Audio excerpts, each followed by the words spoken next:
Muy buenas noches, bienvenidos a La Hora de FEMETE, el programa semanal que dirige la Federación Provincial de Empresarios del Metal y Nuevas Tecnologías, que intenta prestar servicio a todos los sectores económicos de las islas y, como no, a todos los ciudadanos. Buena prueba de que La Hora de FEMETE intenta prestar servicio a la sociedad canaria es el programa de hoy, ya que contamos con la relevante presencia del delegado del Gobierno en Canarias, José Segura Clavel, que además fue alcalde de La Laguna, presidente del Cabildo de Tenerife, senador y diputado. Muy buenas noches y gracias por estar en La Hora de FEMETE y en Canal 8. ¿Qué tal? Buenas noches, yo encantado, desde luego. Con él vamos a conversar sobre los gravísimos daños que ha ocasionado el temporal Delta, la tormenta tropical Delta, y por supuesto también de otros asuntos de gran interés. También les recuerdo que durante el programa de hoy les vamos a ofrecer las habituales secciones de las ofertas de trabajo y las noticias de interés que ha generado FEMETE durante la semana. Les recuerdo el correo electrónico donde pueden participar en el programa, lahoradefemete@femete.es. Y dicho esto, nos centramos en nuestro invitado especial de hoy. Antes de comenzar, don José Segura, si le parece, con el asunto de la tormenta tropical Delta, hay un asunto de máxima actualidad. Es la detención de uno de los criminales de guerra más buscados, el general Gotovina. ¿Nos puede comentar algún asunto de esta detención? Sí, mire, como usted bien sabe, en la antigua República de Yugoslavia, que nos parecía pues 15 o 20 años atrás, que era uno de los países más potentes de Europa, que estaba gobernado por Tito, que la tenía pues realmente en un puño, pues hace unos 10 o 12 años se desencadenaron unas situaciones de tensión terribles entre las diferentes zonas, zonas geográficas que integraban esa antigua república, Croacia, Serbia, Montenegro, y hubo auténticas masacres. Es decir, vimos todos los europeos aterrados, el mundo entero vio cómo se producían luchas tribales como consecuencia de religiones, es decir, como consecuencia de pertenencias a determinados sectores sociales, y bueno, hubo auténticas masacres, ¿no? Los serbios contra los croatas, los montenegrinos contra los serbios, contra los croatas a su vez. El hecho es que, gracias a que intervino la Unión Europea y las potencias occidentales, se logró una separación en países diferenciados, ¿no? Pero claro, los tribunales internacionales, una vez que se calmaron las cosas, los tribunales internacionales, como digo, tuvieron que tomar decisiones. Y el Tribunal Internacional de La Haya, bueno, pues dictó una resolución de busca y captura a una serie de personas que habían tenido responsabilidades muy potentes. Uno de ellos, este señor. De tal manera que desde el año 2001, la fiscal Carla Di Ponte del Tribunal de Justicia de La Haya había dictado una orden de busca y captura, y desde el año 2001 se le viene buscando. La policía española recibió una comunicación de Interpol hace unos meses en las que se manifestaba que podía ser que estuviese en algunos lugares de España, fundamentalmente lugares turísticos. Se fue avanzando en la investigación y terminó por sospechar que podía encontrarse en determinadas zonas de Canarias, y ahí es donde ha intervenido ya desde hace pues unos 20 o 25 días la Jefatura Superior de Policía de Canarias, del Cuerpo Nacional de Policía, que se activó la unidad, la brigada pues judicial, una brigada específica en la detección de localización de criminales, y por último, después de una serie de circunstancias que no es cuestión de estarla explicitando en un medio de comunicación, pues se tuvo la certeza de que se encontraba en un determinado hotel con pasaporte falso, con guardaespaldas también, en un determinado hotel de Playa de las Américas, y la detención se produjo pues en la madrugada en la noche de miércoles a jueves, ¿no? Bueno, pues una grata noticia, una noticia muy positiva de la que nos alegramos todos, por supuesto, ¿no? Sin lugar a dudas, porque además, una vez más, pone de manifiesto que Canarias es una de las zonas españolas de mayor eficacia policial. Y la eficacia policial se mide, naturalmente, por resultados positivos.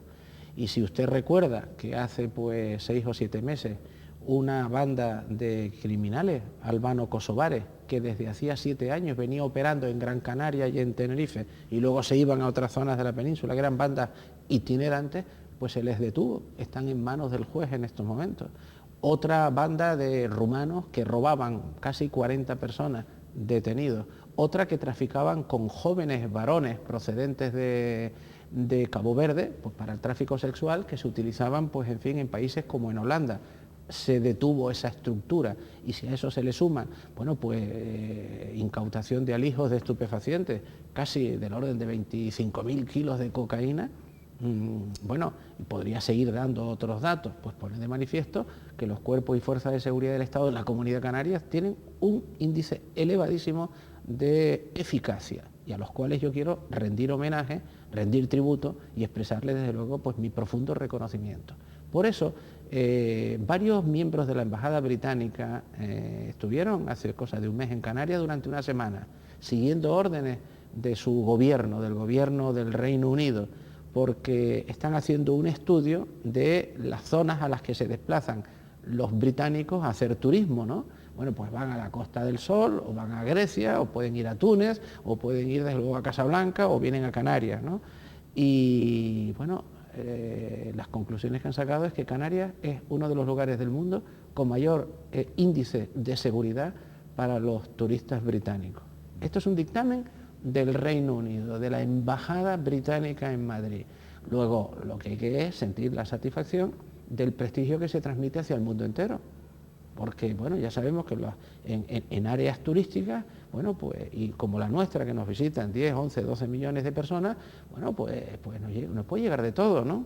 Bueno, pues los turoperadores, los operadores turísticos, de esta manera tienen la tranquilidad de saber que Canarias es una zona muy segura.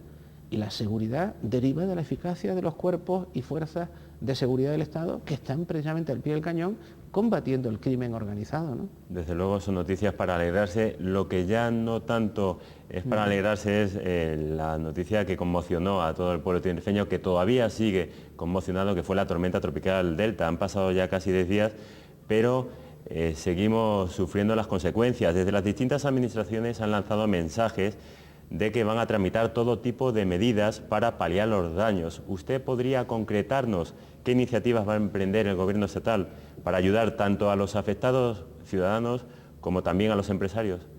Pues mire usted, yo desde luego el tema de la tormenta, yo sé que puedo no ser suficientemente populista, ¿no? Porque hay muchos que se han lanzado al populismo y desde luego se han transmitido mensajes y desde luego inputs, yo diría que es necesario ir recortando poco a poco. Hemos tenido pues una tormenta tropical de una magnitud excepcional. Yo diría que en los últimos 40 o 50 años no se conocía algo equivalente y no sé si con anterioridad. Pero también tenemos que analizar un poco qué pasó. Es decir, si pensamos lo que ha ocurrido en otros lugares del mundo, que esto no es malo hacerlo, ¿eh? En otros lugares del mundo, por ejemplo, hoy hubo un tsunami, ¿no? Y el tsunami fue una inmensa ola que entró en tierra y se llevó a 150.000 personas, ¿eh? Luego, pues en Florida, miles de seres humanos que han muerto. Y así, si seguimos haciendo un catálogo de lo que ha ocurrido en los 3 o 4 últimos años en distintas partes del mundo, pues es para sentirse aterrado. Ahora, aquí en Canarias, pues aquí en la isla de Tenerife no ha habido un muerto, no ha habido un herido. Los daños han sido materiales y hemos tenido inconvenientes derivados de ese apagón. Y claro, cuando yo escucho, en fin, que muchos razonamientos, pues digo, bueno, mejor es permanecer callado en una etapa en la que, en fin, se hiperdimensionan las cosas, pero es bueno analizarlo. Es decir, ni ha habido revueltas ciudadanas, ni ha habido enfrentamientos de colectivos, ¿no? Ni ha habido, digamos, derrumbes de montañas o de laderas sobre núcleos vecinales. Las infraestructuras, las carreteras, los aeropuertos y los puertos, ahí siguen, ¿no? Lo que sí ha habido, evidentemente, es, desde luego, unos vientos tan potentes que han destrozado al sector agrario. Ha sido algo espectacular. Pero no solamente han destrozado la producción es decir, plataneras caídas, aguacate, el sector tomatero, es decir, todo el sector agrario canario ha sido arrasado. Esa es la triste realidad. Pero es que además no solamente ha caído, como digo, la producción, sino que ha caído también las infraestructuras, es decir, los invernaderos han sido dañados y es necesario reponerlos. Y es necesario apoyar económicamente a los agricultores para que se repongan esos daños. Pero también ha habido algún quebranto en algunas infraestructuras de muy diferente índole. Y bueno, empresas pequeñas y medianas empresas se han visto afectadas. Es decir, los techos de muchas naves industriales se los ha llevado el viento, muros caídos, es decir, un largo etcétera. Ante eso, hombre, yo tengo que decir que dentro de la situación, yo tengo la satisfacción de ver con qué dinamismo, con qué celeridad, con qué eficacia, desde luego ha respondido el Gobierno de España. Porque mire usted, no tiene precedentes, pero se lo aseguro, no tiene precedentes una respuesta gubernamental del Gobierno de España tan dinámica como esta. El viernes, es decir, 2 días después de terminada la tormenta, el Consejo de Ministros, 2 días después, el Consejo de Ministros aprobó un Real Decreto Ley que afecta a las competencias de 10 ministerios, que va desde el Ministerio de Trabajo al de Fomento, que va desde el Ministerio de Agricultura al de Hacienda. Y ese Real Decreto Ley aprobado por el Gobierno, pues mire, fue elaborado en el borrador inicial por la delegación del Gobierno en Canarias. El presidente del Gobierno, don José Luis Rodríguez Zapatero, estuvo hablando conmigo la mañana del martes, pues casi media hora. Le describí la situación y le dije que si elaborábamos un proyecto de Real Decreto Ley, hombre, que el Gobierno debería sacarlo el viernes, y así lo hizo. Yo estoy muy satisfecho con ese comportamiento. Pero no solamente eso, sino que cuando terminó el Consejo de Ministros, la vicepresidenta primera del Gobierno se desplazó a Canarias y estuvo 2 días en Tenerife, en La Palma y en Gran Canaria. Y se entrevistó pues con los alcaldes de la isla de Tenerife, con los alcaldes de la isla de La Palma, con los alcaldes de la isla de Gran Canaria, con colectivos empresariales, con representantes de las empresas que prestan servicios y que han tenido quebrantos, como es las de telefonía, como son las del sector eléctrico. Se reunió con dirigentes del sector agrario. Y las ayudas que recoge ese Real Decreto Ley, ese es el inicio de un proceso, tienen que ser desarrolladas y explicitadas cuando ya las cuantías se conozcan, cuando se conozca la memoria económica.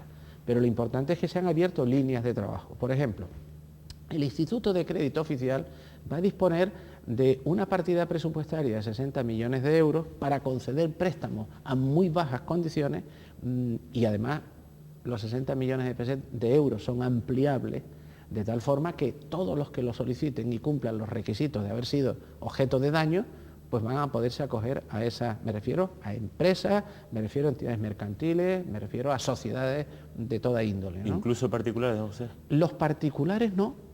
No engañemos a la ciudadanía, no es que usted lo engañe, sino que en muchas ocasiones, yo, por ejemplo, tuve un quebranto, desde luego, en mi economía familiar.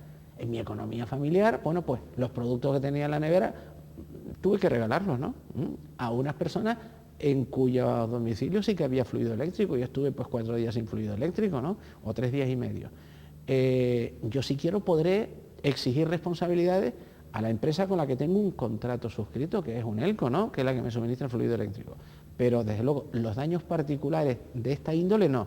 Ahora bien, las entidades mercantiles, las pymes, es decir, las sociedades, tienen muchísimos elementos de ayuda, de bonificaciones, de exenciones fiscales. Las empresas que hayan tenido, que reducir el empleo, pues porque hayan tenido que pasar al paro a determinados trabajadores, van a tener ayuda, las empresas y los trabajadores. Es decir, que es todo un amplísimo conjunto de ayudas. Yo no tengo el texto del Real Decreto Ley, pero son 17 artículos que lo integran, y ahora la gran responsabilidad es que se constituye, lo dice así el artículo 13 de ese Real Decreto Ley, una comisión interministerial entre los 10 ministerios, de la que forma parte el delegado del Gobierno en Canarias. Y dice que se establecerán convenios de colaboración con las corporaciones locales canarias y con el Gobierno de Canarias, y los mecanismos de conexión entre el Gobierno de Canarias y esa comisión interministerial se hará a través del delegado del Gobierno. Es decir, que yo tengo ahora una responsabilidad de la que me siento pues muy orgulloso, que no rehuyo y que para eso estamos, para servir a los intereses ciudadanos.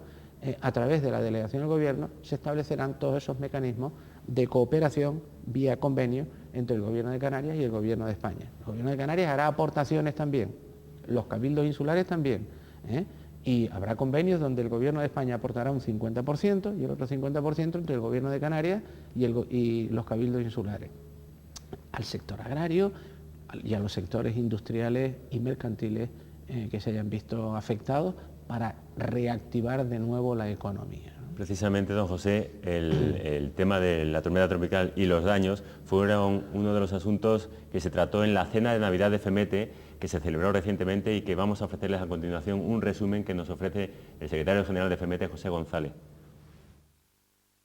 Bueno, el pasado día 3 de diciembre celebramos la cena de FEMETE y la verdad es que fue una cena, creemos que ha salido bastante bien, han acudido 400 personas y estaba en el ambiente, la gente estaba en el ambiente de la famosa tormenta tropical Delta que ha pasado recientemente por nuestra isla, ¿no? El comentario generalizado era sobre las consecuencias y sobre todo sobre los problemas que han pasado nuestras empresas por el Tropical Delta, por la tormenta tropical Delta. José Luis, el presidente de FEMETE, hizo mención a la misma y también de alguna manera reclamó alguna solución para nuestras empresas, porque evidentemente son empresas que han sido afectadas por esta tormenta y alguna solución habrá que buscar desde el gobierno de Canarias, ¿no? También comentar que de alguna forma no podemos olvidar el grave problema que sigue sufriendo lo que es las empresas del sector del metal. El intrusismo es una lacra que nos sigue atacando muy fuertemente y yo creo que es importante que el Gobierno siga entendiendo que tenemos que ir atacando a este tipo de profesionales o de empresarios, entre comillas, que están afectando ilegalmente o están afectando de alguna forma a nuestra economía con toda esta forma de obrar sin pagar impuestos, ¿no?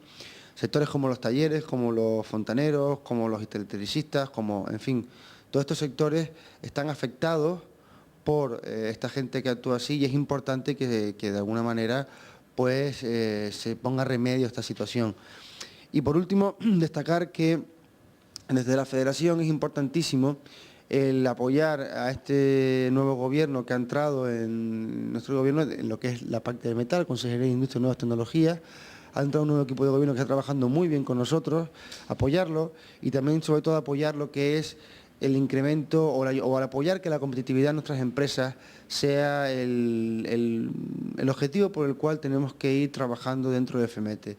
Hay que incrementar la competitividad de nuestras empresas y creemos que de alguna manera lo que es formación, estamos trabajando mucho en esa línea, en la formación de nuestros emprendedores, para que tanto ellos como sus trabajadores incrementen su competitividad.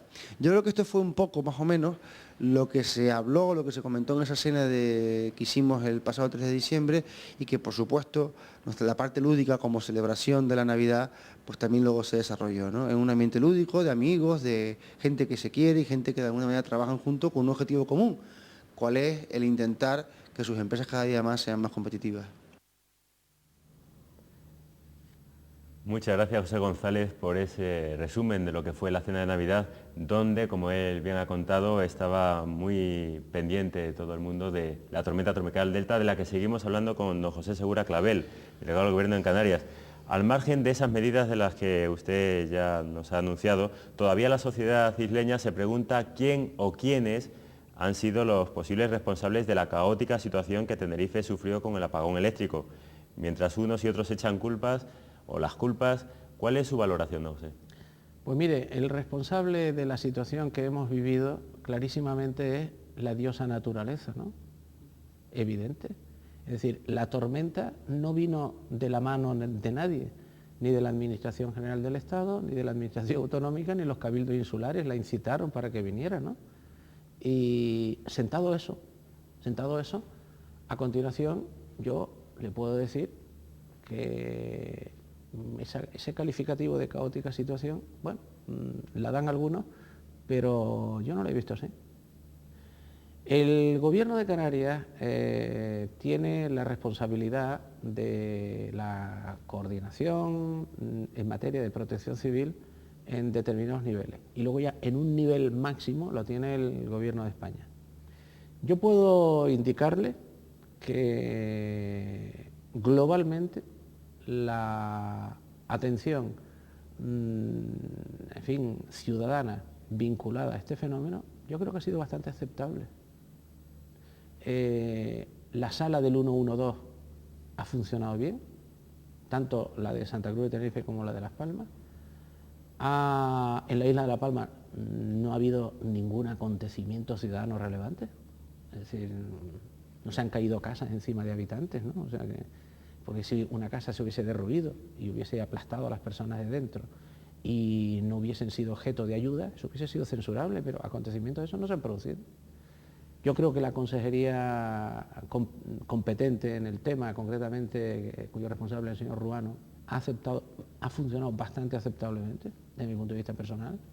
Yo he tenido la oportunidad de estar en la tarde del lunes y en la mañana del martes y en buen rato de la noche de lunes a martes, pues en contacto durante horas con el servicio de emergencia del Gobierno de Canarias, y desde luego hemos estado coordinados aceptablemente.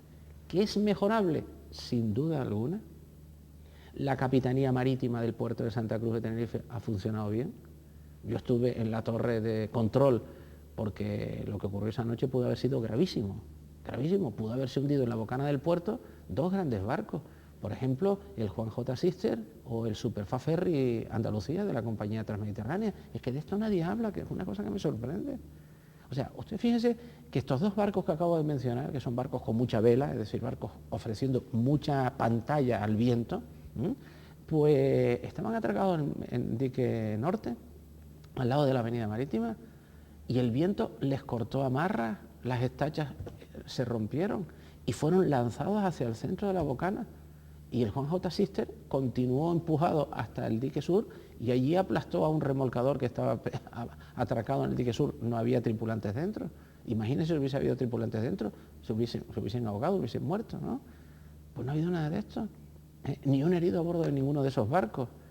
Ni del Bocaina, ni del Bonanza Express de la compañía Olsen, que tuvo que zarpar a toda velocidad del puerto de La Estaca, porque si no se hubiese estrellado contra el mismo dique y vino hacia los cristianos, no pudo atracar y luego tuvo que venir a Santa Cruz, o un buque de la naviera Armas, y así sucesivamente. Es decir, pudo haberse producido acontecimientos muy graves que no se produjeron. Es decir, yo creo que la gestión de la crisis fue aceptable. Como todo, mejorable, evidentemente.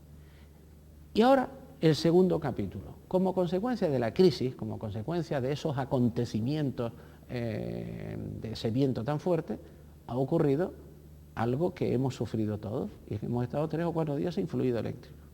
Y eso ha traído consecuencias, sin duda alguna, a nuestra economía, a nuestra convivencia. Yo recuerdo las noches en las que en la conurbación Santa Cruz Laguna hubo alguna actuación deplorable por ese porcentaje reducido de delincuentes vocacionales que está en toda sociedad. Pero se tuvo un despliegue bastante razonable también de policías municipales de La Laguna y de Santa Cruz, que no son los responsables en seguridad ciudadana. Los responsables en seguridad ciudadana son los cuerpos y fuerzas de seguridad del Estado. Las policías locales son colaboradoras de los cuerpos y fuerzas de seguridad del Estado, según la ley. Y la Guardia Civil y el Cuerpo Nacional de Policía, junto con las policías locales, dieron la talla. Acontecimientos en un número muy reducido la primera noche, muy reducido, de ciertas violencias. Pero yo patrullé a bordo de un coche de la Policía Nacional 2 noches consecutivas y no percibí, desde luego, situaciones extremas. Los clásicos delincuentes consumidores de estupefacientes que tiene la sociedad, que ahí están, eran casi los pocos que circulaban en determinadas zonas. Y ni un herido que tuviese que ser objeto de traslado, desde luego, a un centro asistencial. Hubo situaciones razonables. la dirección del hospital universitario tomó la decisión de trasladar los enfermos de la 8ª, 9ª y 10ª planta a las plantas más bajas. Es que ese hospital no se diseñó anteayer, ¿no? Es un hospital que viene de hace más de 22 o 23 años y ofrece también mucha lámina, o mucha pantalla al viento. Y pudo haber ocurrido cosas graves en ese hospital y no ocurrieron, ¿no? El tema del fluido eléctrico. Yo no voy a negar que a todos nos distorsionó la vida. Ahora yo no voy a estar contando mi vida privada, como he estado oyendo, ¿no? Que si no puedo calentar el agua, desde luego, para el biberón del niño, ¿no? Que si me estoy duchando con agua fría. Yo no voy a contar lo que ocurre en mi casa. En mi casa no tuve fluido eléctrico y ni me podía afectar ni podíamos comer, y me tenía que ir a comer pues, a un restaurancito en el municipio de La Matanza donde sí había fluido eléctrico. Pero si empezamos a contar anécdotas a ese nivel, pues bueno, pues consumimos centenares de horas como se han consumido los medios de comunicación. ¿Qué ha puesto de manifiesto la situación? Que nuestra infraestructura en el sector eléctrico es muy deficitaria. Y a la hora de buscar culpables, yo creo que hay que tener altura. Hay que tener altura. Y yo no tengo muy claro, desde luego, el subirme a la ola facilona. Es decir, culpable, la empresa que suministra el fluido eléctrico. Yo creo que todos somos corresponsables. Todos. Las administraciones públicas, ayuntamientos, cabildo, Gobierno de Canarias y Gobierno de España. Y si empiezo por el Gobierno de España, es cierto, alguna crítica que escucho, y es que hay unas órdenes ministeriales que tienen que ser desarrolladas, pero que no tienen nada que ver con lo que aquí ha pasado. Que no se han desarrollado y que yo estoy presionando para que se publiquen, pero que no tienen nada que ver con esto, que podríamos analizarlas. Y es que la Ley de Ordenación del Sector Eléctrico Nacional, la llamada Ley 54 del año 1997, en su artículo 12, establece que en Canarias, Baleares, Ceuta y Melilla, es decir, los llamados sistemas extrapeninsulares, han de ser objeto de una regulación específica. Pero claro, esa ley que se aprobó en el año 97, en noviembre del 97, pues pasó el 98, 99, 2000, 2001, 2002, 2003, y fue en diciembre del 2003, es decir, 6 años después, cuando se promulgó un Real Decreto Ley para regular los sistemas extrapeninsulares. Tardó el gobierno del Partido Popular 6 años en sacar ese Real Decreto Ley. Pero también el gobierno socialista, hay que decir que llevamos 19 meses y por dificultades de muy diferente índole, que se podría analizar, no han salido las órdenes ministeriales regulando ese Real Decreto Ley. Es decir, culpas de unos y también culpas de otros. Ahora, el gobierno de España no tiene competencia en la labor inspectora para saber cómo están las torres, cómo está el tendido eléctrico, cuál es el número, cuál es el grado de envejecimiento de los transformadores. Es el Gobierno de Canarias quien tiene esa responsabilidad. Y la Consejería de Industria específicamente, que no lo rehuyen diciéndolo. Yo le he oído decir dignamente al presidente del Gobierno de Canarias, oye, corresponsables todos. Y yo lo estoy diciendo también, corresponsables todos. Yo no responsabilizo a nadie, a ninguna entidad per se, pero también responsables los ayuntamientos, que no dan autorización, por ejemplo, a un ELCO a determinados tendidos y determinados trazados. Y también responsable el Gobierno de Canarias, desde luego que eliminó un decreto después de haberse producido una manifestación, que no la discuto, pero tenía que haberse tomado ya una decisión de por dónde iría el nuevo trazado. Y no se ha hecho y hay que hacer.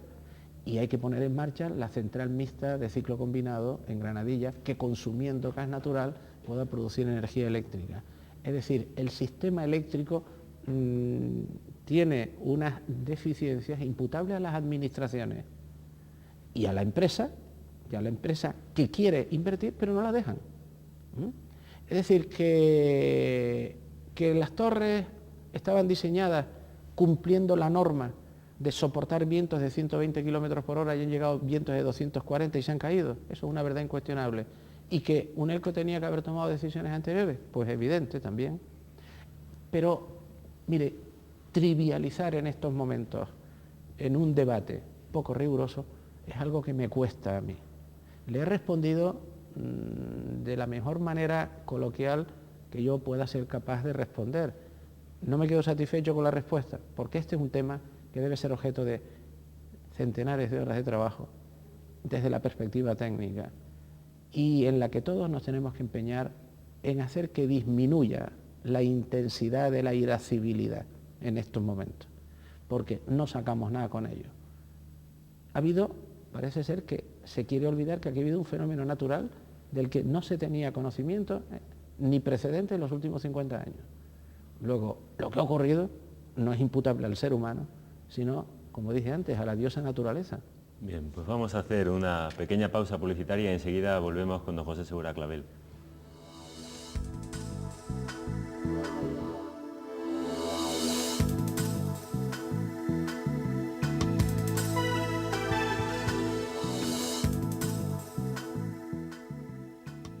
Seguimos en la hora de FEMETE, seguimos con don José Segura Clavel, delegado del Gobierno en Canarias, que también fue alcalde de La Laguna, presidente del Cabildo de Tenerife, senador y diputado.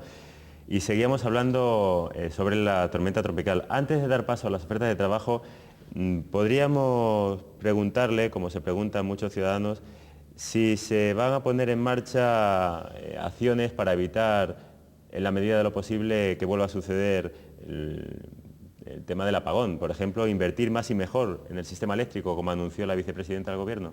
Pues eso es evidente. En Canarias hay que hacerlo, pero en todas las islas. Y desde la perspectiva de la modernidad. Primero hay que crear las nuevas centrales, como les decía hace un momento, las centrales mixtas de ciclo combinado.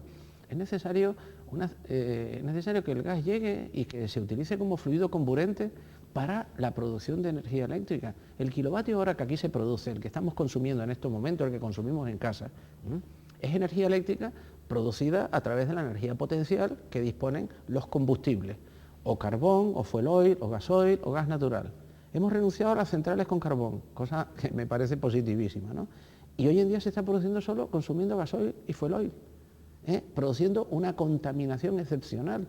Canarias es una de las zonas de España que más contamina al medio ambiente. Eso está con datos constatados por el propio Gobierno de Canarias.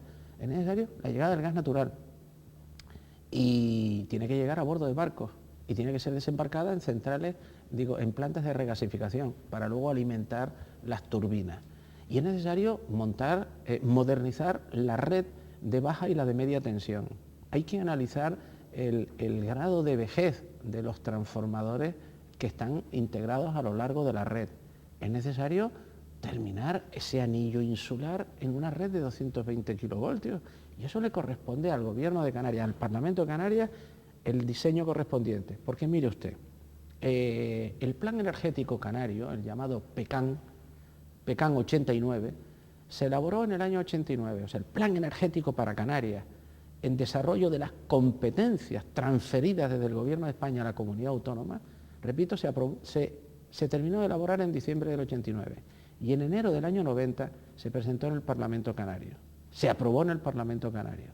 En aquel momento era presidente del Gobierno de Canarias, don Fernando Fernández. Bueno, ese plan llevaba una serie de actuaciones en materia de energía eólica, en muy distintas materias. Llevaba la creación del Instituto Canario de la Energía. Nada de eso se ha hecho. Ni se ha potenciado la energía eólica, ni se ha creado el Instituto Canario de la Energía, que es el que tendría que estar dictando resoluciones, como está el Instituto Vasco de la Energía y el Instituto Catalán de la Energía. Pero si lo recoge claramente ese proyecto, esa ley que era el Plan Energético de Canarias del año 89. Y decía ese plan que cada 5 años, contado a partir de enero del 90, el Gobierno de Canarias tenía que informar al Parlamento sobre el grado de ejecución de los contenidos del plan. Es decir, que 5 años después, en el 95, se tenía que haber informado.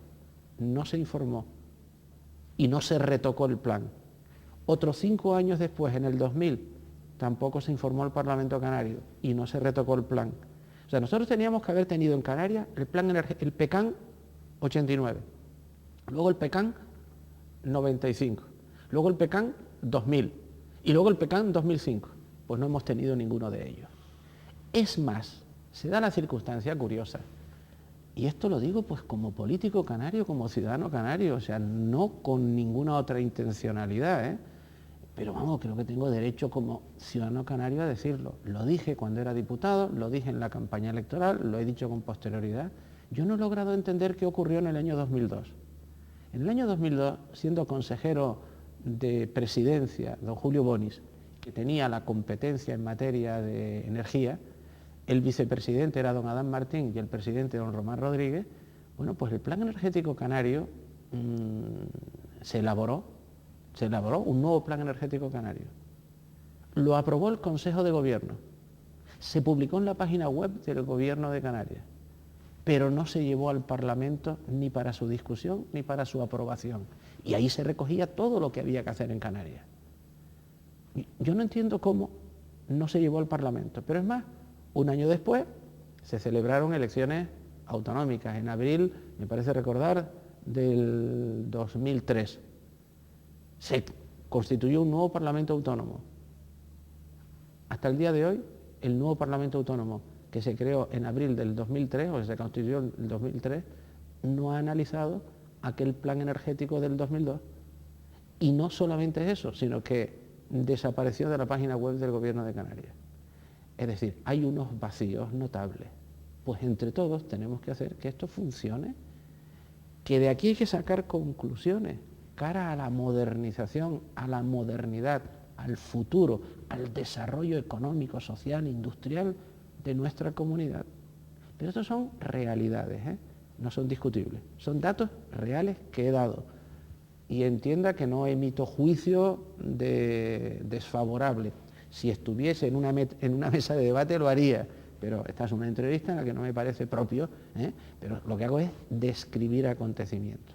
Y por eso yo espero de la sensatez y de la calidad, por supuesto, del Parlamento Autónomo de Canarias, que de ese debate que se va a producir el día 14 de diciembre, miércoles, donde el presidente del Gobierno autónomo va a comparecer, pues que surjan naturalmente las conclusiones razonables que deben derivarse de un debate de esas características y que entre todos, codo a codo, desde luego, empujemos actuaciones de futuro. Muy bien, vamos a introducir, si le parece, esas ofertas de trabajo que les ofrecen las empresas del sector.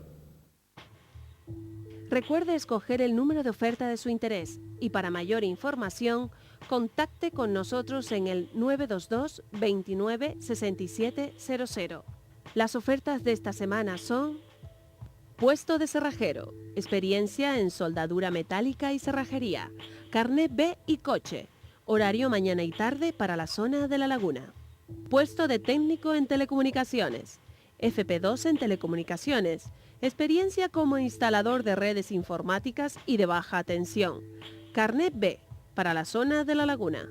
Puesto de soldador, graduado escolar, experiencia en soldadura metálica, horario mañana y tarde para la zona de La Laguna. Puesto de frigorista, FP2 en electricidad, frío industrial, carnet B, horario mañana y tarde para la zona de La Laguna.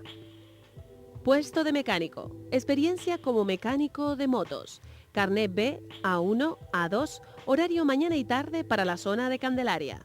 Puesto de técnico electrónico, FP2 en electrónica de consumo, carnet B, zona de Santa Cruz. Puesto de electricista, FP2 en electricidad, experiencia como electricista de edificios, carnet B para la zona de La Laguna. Para más información, contacte con nosotros en el 922 29 67 00. Seguimos con don José Segura. Don José, otro problema que inquieta y mucho a los ciudadanos es la llegada de inmigrantes indocumentados a nuestras costas. Precisamente el ministro de Trabajo y Asuntos Sociales, Jesús Caldera, afirmaba hace unos días que había habido un descenso espectacular en el número de pateras. ¿Va a continuar reduciéndose, quizás con la ayuda del anunciado estreno de un servicio canario de guardacostas? Mire, ese es un tema que en muchas ocasiones, desde luego, da origen a comentarios muy desafortunados, porque da la impresión de que aquí en Canarias muchos se olvidan de que se trata de seres humanos. No es mercancía peligrosa, no son productos radioactivos contaminantes los que llegan a esta tierra. Algunos se inventan unas enfermedades y unas historias, desde luego, a la hora de fabular o de participar en debates y en coloquios, es espectacular, ¿no? Se trata de seres humanos que, desesperados porque las cosechas en la zona subsahariana se han perdido por la sequía, porque no tienen para comer. Y hay miles de seres humanos que se lanzan a buscar otros horizontes, que caen en manos de traficantes indecentes, desde luego, que les cobran sin lugar a dudas.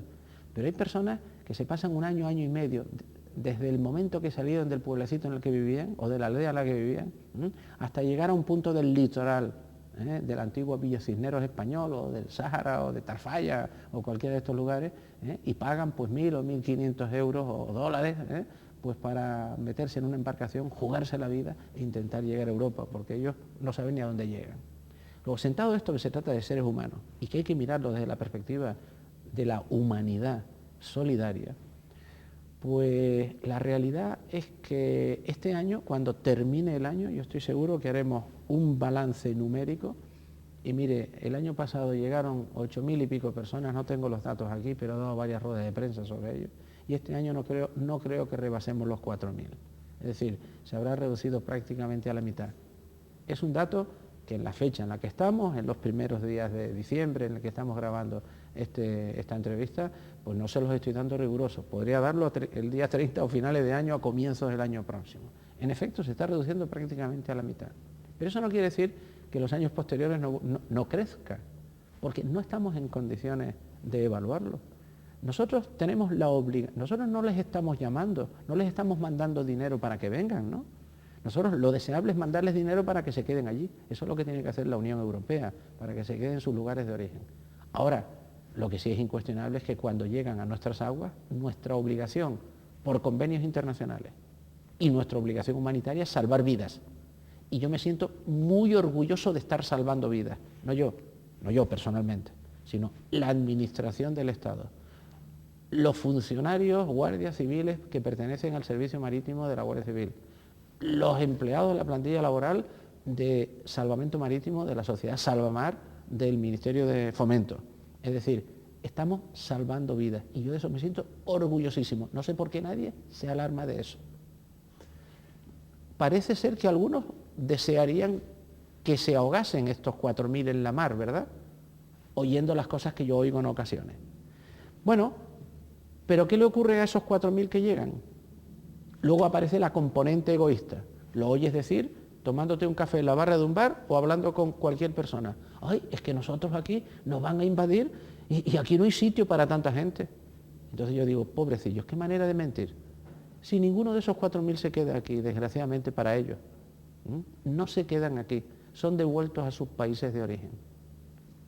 Son devueltos a sus países de origen si hay convenios de repatriación. Con Marruecos hay un convenio de repatriación y con otro par de países más.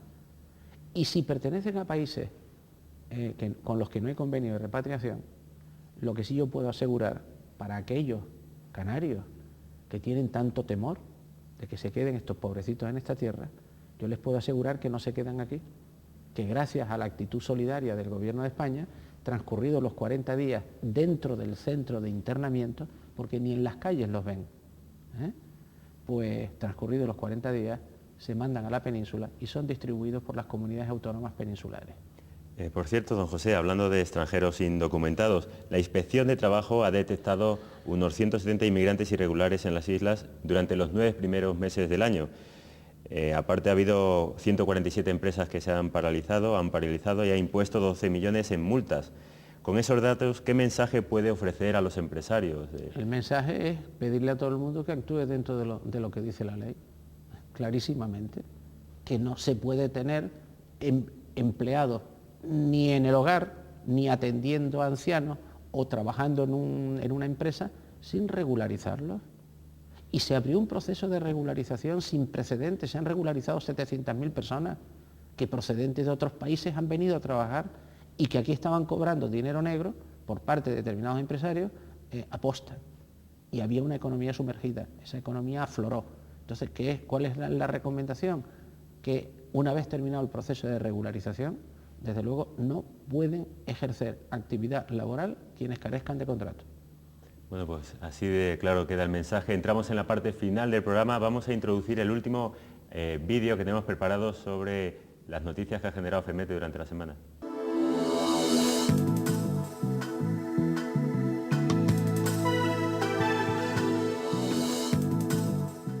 Apigaste, la Asociación Profesional de Instaladores de Gas de Tenerife, rindió homenaje a sus asociados dedicándoles una cena en el restaurante La Vara de Tacoronte. Su presidente, Álvaro Vera, felicitó a los presentes por la gestión realizada, Al mismo tiempo apuntó las relaciones fluidas que existen actualmente con la consejería. Ahora mismo hay unas buenas relaciones con la industria, tenemos una consejera que nos está aceptando todo no, pero más o menos lo que presentamos. Está de acuerdo con nosotros, ha venido 3 veces ya a FEMEPDE a ver a todos los asociados o a las asociaciones, y yo espero que las relaciones se sigan manteniendo con industria. Aunque hay un par de puntos pendientes y esperando que industria nos diga cuándo nos reunimos el mes que viene, pues si están de acuerdo con los puntos que hemos presentado, pues el mes que viene tendremos una reunión. En Tenerife vendrá a Las Palmas y Tenerife y una asociación que hay en Fuerteventura también estará presente. Pues qué más, desearles un feliz año nuevo y que para el año que viene tengamos todo trabajo y industria funcione y funcionemos todos. La Asociación de Expendedores de Combustible, Servicios y Gas de la provincia tinerfeña, Ecogas, celebró una asamblea general ordinaria donde, entre otros puntos, se acordó la incorporación del colectivo en la Asociación Nacional de Gestores de Estaciones de Servicio, AGES. Tras la citada reunión, que se desarrolló en el Hotel La Quinta Par de Santa Úrsula, Ecogas ofreció una cena a la que asistieron cerca de 90 personas. Durante la velada, que transcurrió en un ambiente de gran cordialidad, se procedió a la entrega de placas a Fernando Villar Gordillo, Lorenzo Rodríguez Afonso y José Fuentes Reyes, en reconocimiento a su labor desarrollada durante muchos años. Al final de la noche, también hubo tiempo para un espectáculo sorpresa, la actuación del ilusionista Javier Arbelo.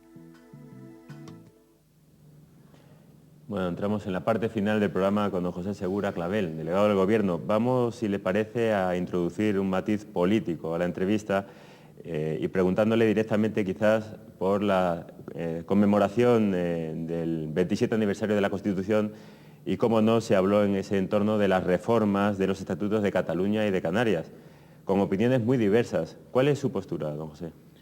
El único acto público que se ha celebrado en Canarias este año, conmemorativo de la Constitución española, fue el que organizó la delegación del Gobierno, cuando hay que organizar lo que es el día 6 de diciembre.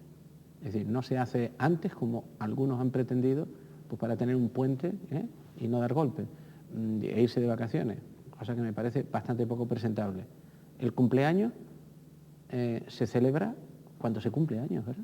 Es decir, yo nací un 4 de julio y mi cumpleaños lo celebro el 4 de julio, nunca el 1 de julio. El 6 de diciembre de 1978, el pueblo español, en referéndum, aprobó la Constitución. Luego, el 6 de diciembre de todos los años, va cumpliendo años.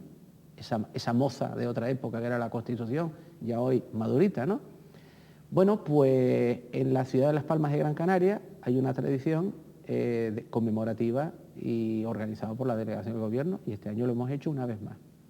De tal forma que es muy emotivo porque se hace una ofrenda floral en un monolito homenaje a la Constitución española. Y ahí los partidos políticos, las instituciones, las centrales sindicales, los representantes de unidades militares, los representantes de entidades asociativas de toda índole, asociaciones de vecinos, colectivos empresariales, etcétera, pues hacen una ofrenda floral. Y ese día además, pues pronuncié como siempre pues un discurso, y fue un discurso de profundo respeto y de valoración de lo que significa la Constitución española.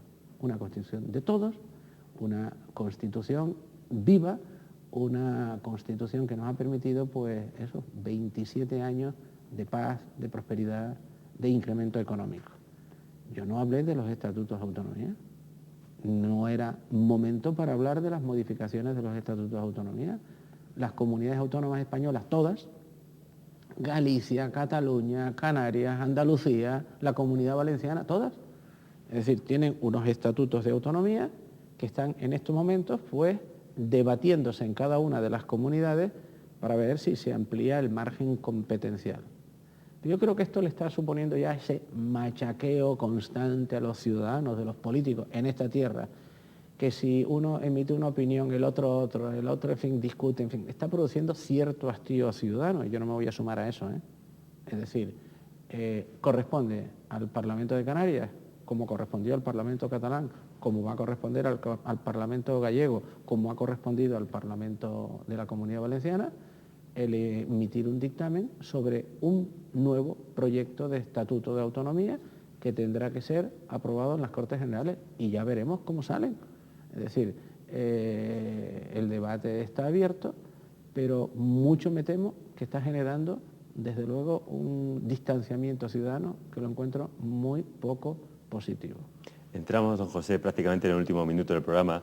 Allá por el mes de abril, usted declaraba en una entrevista que Tenerife había perdido tono por falta de liderazgo político y proponía que había que relanzarlo. Después de ser alcalde de La Laguna, presidente del Cabildo, senador por Tenerife y diputado por la provincia, ¿de verdad que descarta ser el candidato socialista a la presidencia del gobierno canario, como así lo llegó a anunciar, que lo había descartado? No, sí, he anunciado que yo descarto una cosa que nunca me he planteado. Es decir, a mí me ha llamado mucho la atención el que muchos periodistas en Canarias, pues como consecuencia de ver al delegado del gobierno ejerciendo las funciones que tiene que ejercer, que es delegado del gobierno de España, delegado del gobierno que preside don José Luis Rodríguez Zapatero, y explicando públicamente los contenidos de las acciones que lleva a cabo el gobierno de José Luis Rodríguez Zapatero en materia de presupuestos generales del Estado, en actuaciones como esta, por ejemplo, de ayuda a damnificados, en la nueva regulación de las subvenciones al transporte de personas y mercancías entre Canarias y la península, y así en un largo etcétera, en materia laboral. Me ven jugando el papel que tengo que jugar, que si no lo hiciese estaría desempeñando mal mi función. Bueno, pues deducen que tengo la aspiración de ser candidato a la presidencia de la comunidad autónoma, y yo tengo que indicar, primero, que ni lo he manifestado nunca. Segundo, nadie dentro del partido me lo ha propuesto. Tercero, no he visto ninguna manifestación ciudadana pidiéndomelo. Es decir, no forma parte de mis proyectos personales, ni de ahora, ni a medio, ni a largo plazo. Luego, no sé por qué hay que hablar de ello. Mis adversarios de fuera del Partido Socialista lo utilizan con la pretensión de deteriorar al Partido Socialista. Es un juego espúreo, en fin, al que yo no me presto. Muy bien, don José, se nos ha acabado el tiempo. Muchísimas gracias por su presencia en la hora de FEMETE. Muchas gracias porque sabemos que está de tiempo muy apurado y sobre todo en estos momentos tan difíciles con muchos asuntos pendientes. Muchas gracias por estar en Canal 8. Muchas gracias también al magnífico equipo de profesionales que hay en FEMETE y en Canal 8 y que hacen posible que cada semana salga adelante este programa. Muchas gracias, por supuesto, también a todos ustedes por la atención prestada. Y el próximo viernes a las 9 de la noche nos volveremos a ver con nuevos, variados y atractivos temas, si Dios quiere, en la hora de FEMETE.